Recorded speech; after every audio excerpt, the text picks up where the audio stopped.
Dari Rabi'ah bin Ka'ab al-Aslami radhiyallahu anhu, beliau berkata, qala lin nabiyyu sallallahu wa ala alihi wa sahbihi wasallam, qala lin nabiyyu sallallahu alaihi wasallam, sal faqultu as'aluka murafaqataka fil jannah faqala awa ghaira dhalik faqultu huwa dhak qala fa'inni ala nafsika bikathratis sujud.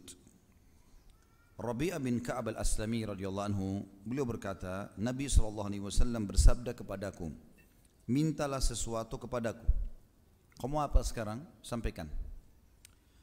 Kata Rabi'ah radhiyallahu anhu, aku meminta kepadamu agar dapat menyertaimu di surga kelak, bersamamu di surga ya Rasulullah, berdekatan istanahnya. Maka Nabi SAW bersabda, apakah ada yang lain? Ada permintaan lain lagi selain itu? Maka aku berkata, hanya itu ya Rasulullah. Kalau itu saja sudah luar biasa. Maka Nabi SAW bersabda, bantulah aku untuk memenuhi permintaanmu itu dengan memperbanyak sujud. Hadis ini sahih diriwayatkan oleh Imam Muslim. Dan Imam Muslim meriwayatkan di nomor 353. Seperti biasa teman-teman sekalian, setiap hadis yang sedang kita bahas, kalau Allah mudahkan kita bisa mengambil faedah dan hikmah dan ilmu yang luas dari situ, maka kita akan sebutkan. Hadis ini mengandung banyak sekali hikmah dan ilmu. Yang pertama teman-teman sekalian, Nabi SAW di masa hidup beliau memberikan kesempatan kepada para sahabat untuk meminta sesuatu.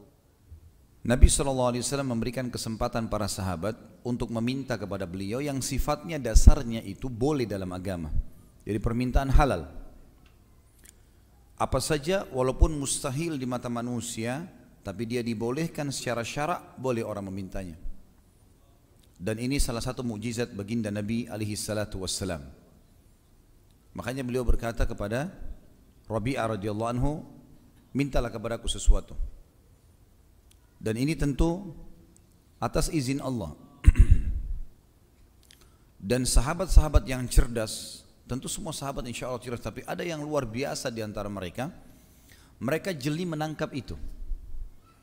Seringkali ada di antara mereka yang datang kepada Nabi SAW mengatakan, ya Rasulullah doakan saya, ya Rasulullah doakan anak saya, ya Rasulullah begini. Dan seringkali juga di antara mereka ada yang berani, tanda kutip di sini, untuk memulai pertanyaan atau memulai satu perbuatan yang akhirnya menjadi mukjizat baginda Nabi SAW. Seperti kasus di perang Khandak, ada sahabat yang dibawakan satu keranjang kurma oleh istrinya untuk dia makan, dan waktu itu muslimin lagi kelaparan, ada 1000 orang lagi menunggu di Khandak. Maka dia pun tidak memakan. Dia pun tidak memakan itu. Tapi dia membawa keranjang tersebut ke hadapan baginda Nabi SAW. Lalu mengatakan, ya Rasulullah, istri saya bawain ini, silakan buat anda duluan. Maka Nabi SAW membuka jubahnya, ya, ada kain yang di atas pundak beliau, kemudian meletakkan di tanah, kemudian berkata kepada sahabat ini, letakkan kurmamu di sini, ditumpahlah. Begitu ditumpah kurma tersebut, lalu tiba-tiba menjadi banyak dan menjadi seperti gunung yang besar, dan seluruh sahabat akhirnya bisa makan kurma. Perilaku sahabat ini, tanda kutip, diikuti keberanian yang sangat besar untuk membuktikan mukjizat Nabi SAW. Dan terbuktilah pada saat itu. Begitulah pada saat Jabir bin Abdullah radhiyallahu anhu ingin mengundang Nabi SAW makan, dan akhirnya menjadi banyaklah, cukuplah seekor kambing untuk memberikan makan 1.400 orang pada 1.000 orang pada saat itu. Jadi memang ini mukjizat Nabi SAW, tapi ini hanya di masa hidup beliau SAW dan hanya terjadi pada beliau. Ini perlu digarisbawahi. Kenapa? Karena para sahabat sendiri ridwanullahi alaihim yang merupakan manusia-manusia terbaik setelah baginda Nabi SAW tidak melakukan itu. Ya. Jadi tidak pernah ada orang datang kepada Abu Bakar, Umar, Uthman, Ali, Talha, Zubair yang terkenal sudah masuk surga, bawa kurma, kemudian tiba-tiba kurma jadi banyak. Tidak terjadi. Itu hanya pada Nabi SAW. Ini mukjizat kenabian. Ini pelajaran yang pertama. Dan mukjizat Nabi SAW ada banyak tentunya. Dirincikan oleh para ulama, ada yang menghitung bahkan sampai lebih dari 50 jenis mukjizat yang bisa terlihat dengan mata kepala para sahabat. Dari doa yang mustajab, turunnya hujan, memberhentikan hujan, menyembuhkan penyakit, membuat pohon berbicara, ya, kemudian mengalahkan orang-orang kafir secara fisik, bergulat seperti Rukana dan yang lainnya. Ini semua adalah mukjizat untuk membenarkan risalah beliau sallallahu alaihi wasallam. Yang kedua, pelajaran dari hadis ini adalah kecerdasan Rabi'ah radhiyallahu anhu. Kecerdasan Rabi'ah ini tidak biasa, karena waktu ditawarkan Nabi SAW minta apa saja, dia bisa minta, ya Rasulullah, buatlah, minta kepada Allah agar saya jadi kaya raya, orang terkayanya umatmu, mungkin bisa saja. Bisa minta orang yang paling banyak punya keturunan misalnya, orang yang selalu menang, orang yang panjang umur. Tapi perhatikan permintaan Rabi'ah, saya ingin ya Rasulullah masuk surga plus bersama Anda di situ. Permintaan yang sangat cerdas ini, gitu kan? Kata para ulama, permintaan Rabi'ah ini sebenarnya dia sedang meminta sesuatu nikmat yang besar sehingga nikmat kecil ikut rentetannya. Maksudnya adalah dengan meminta agar menemani Nabi SAW di surga, berarti di dunia dia akan selalu bersama dengan Nabi di amalan-amalannya. Otomatis permintaan yang tinggi ini mendatangkan hal yang kecil. Nanti gak? Seperti itulah. Dan ini kejelian seseorang dalam meminta sesuatu. Dan boleh seseorang tamak dengan rahmat Allah, apalagi kalau mengejar surga. Gak ada masalah. Kita bisa berinfak 1.000 rupiah, bisa dapat surga karena sedekah. Tapi kita juga bisa dapat surga dengan 100.000 rupiah atau bahkan 100 juta rupiah. Kita keluarkan yang paling besar untuk mengejar surga. Boleh tamak dengan itu. Rahmat Allah sangat luas, gitu kan? Dan ini kejelian teman-teman sekalian. Oleh karena itu kata para ulama, semestinya setiap muslim selalu mendahulukan dalam kesehariannya yang dia minta kepada Allah Azza wa Jalla adalah surga. Itu dulu, sebelum permintaan dunia. Karena minta masuk dalam surga berarti permintaan besar di akhirat sana, apalagi surga Firdaus, mengharuskan nanti itu otomatis akan nyambung dengan keselamatan di dunia. Karena nggak mungkin kita masuk surga kalau amal kita di sini buruk, ngerti nggak? Bisa ditangkap? Ya? Masih hidup siang-siang ya? Kalau nggak bisa tangkap bahaya, soalnya ilmunya penting. Jadi harus seperti itu. Makanya kita kalau minta surga, berarti sebenarnya kita sudah minta dunia kita jadi baik. Karena nggak mungkin masuk surga tanpa baiknya perbuatan kita di dunia. Seperti itulah. Berarti Rabi'ah radhiyallahu anhu sangat cerdas di sini. Aku minta masuk surga ya Rasulullah bersama Anda. Bukan cuma surga biasa. Di mana Anda di situ, saya di situ ya Rasulullah, di sebelahnya. Surga para nabi-nabi. Berarti otomatis perbuatannya di dunia, nikmat-nikmat yang akan dia nikmati, semuanya nikmatnya para nabi-nabi. Nah, jadi sangat jeli di sini dalam memohon. Makanya Nabi SAW mengatakan, siapa yang memohon dalam kesehariannya surga 7 kali, riwayat lain 3 kali. Tapi kita berpegang pada riwayat yang 7 kali, karena ini lebih kuat, lebih sahih. Maka surga akan berkata, ya Allah, dia telah memohon agar masuk kepadaku, maka masukkanlah ia. Serta siapa yang berlindung kepada Allah dari neraka 7 kali dalam sehari, maka neraka akan berkata, ya Allah, dia telah berlindung dariku, maka selamatkanlah. Kita meminta dan surga merespon kita sekarang. Bahkan Nabi SAW mengatakan surga merindukan 3 orang, Bilal, Ammar, ya. Disebutkan nama-nama sahabat dan Ali. Ini semua disebutkan bagaimana surga merindukan 3 orang sahabat ini radhiyallahu anhum ajma'in. Jadi surga ada dan merespon kita sekarang. Dan tahu itu. Sebagaimana juga neraka ada. Dalam sebuah riwayat yang sahih juga disebutkan bahwasanya neraka mengeluh kepada Allah yang Maha Tinggi dan Maha Murah, ya, atas panasnya, karena sebagian membakar sebagian yang lain. Jadi panasnya ya luar biasa dalam neraka. Maka Allah pun mengizinkan neraka untuk bernafas 2 kali. Nafas itulah yang kalian temukan, panas yang sangat di musim panas dan dingin yang sangat di musim dingin. Itu hembusan nafasnya neraka Jahannam. Teman-teman bisa kembali ke YouTube, ada ceramah saya tentang bedah buku Rasulullah SAW bercerita tentang surga dan neraka, dan riwayat itu dihasankan oleh para ulama hadis.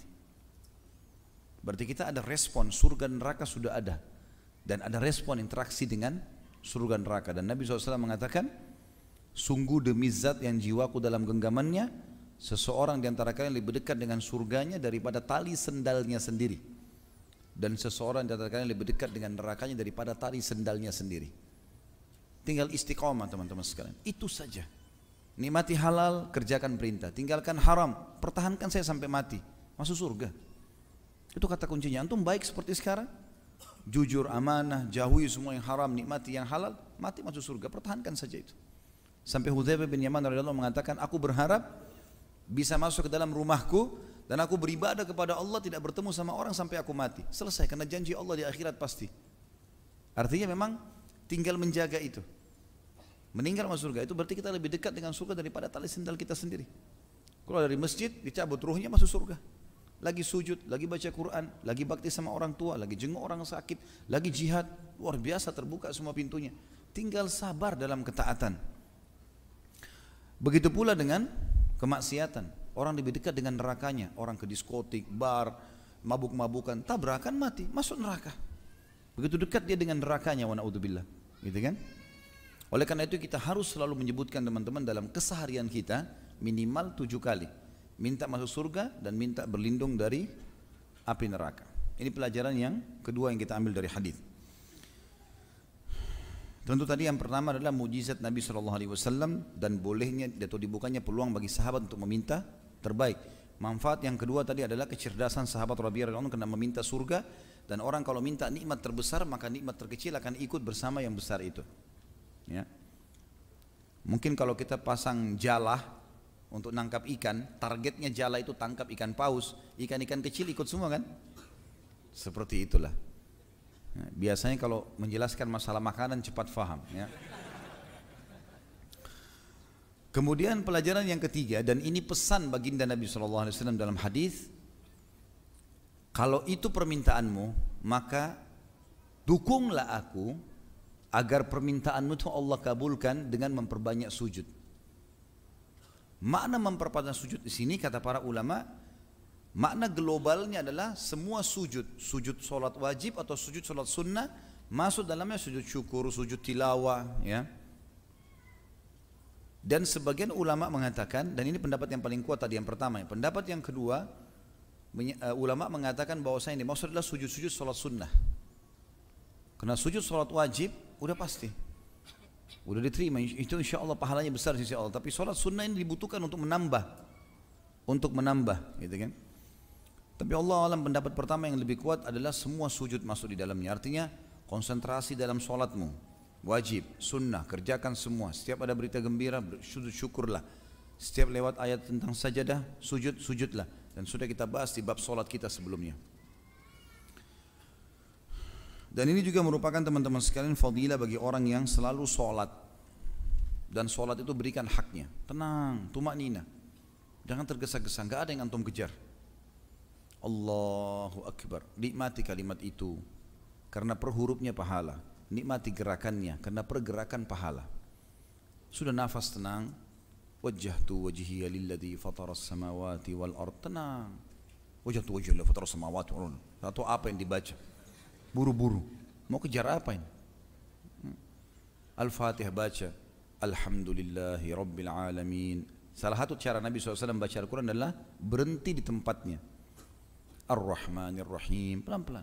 Alhamdulillahirabbil alamin, rahim, maliki yaumiddin, iyyaka na'budu wa iyyaka nasta'in. Apa yang dikejarin? Buru-buru. Kalau antum bicara sama atasan berani enggak ngomong gitu? Enggak ada titik, enggak ada komanya. Diusir dari ruangan itu. Tapi Allah Maha Pemurah, kesian sama antum itu. Kesian hamba saya ini bodoh, enggak ngerti nih. Masih dimaafin, kasih pahala. Dikasih pahala. Allah bilang, insan itu, manusia itu zalumun jahul, bodoh, zalim dan bodoh. Manusia begitu, suka mau dapat pahala besar tapi enggak memberikan yang terbaik. Bagaimana caranya? Mau sehat, mau kuat, mau keturunan 2.000 rupiah sedekahnya. Cerewetnya luar biasa sama Allah.